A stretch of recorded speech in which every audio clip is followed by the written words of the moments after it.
Siyempre, ang hirap niyan, kaya dapat maganda yung prices.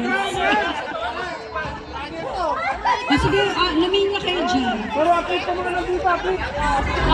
Hinga na kayo. Ay! Bakit yan? Okay. Line up kaya. Hindi kaya mag-demand ang mga players natin natin.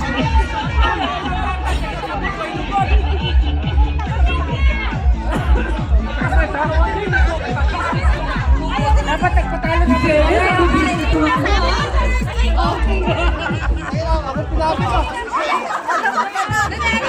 Alam, kasama mo na si Kuya Jong! Si Kuya Jong! Ayusin dito, wala. 1, 2, 3. Video sa akin.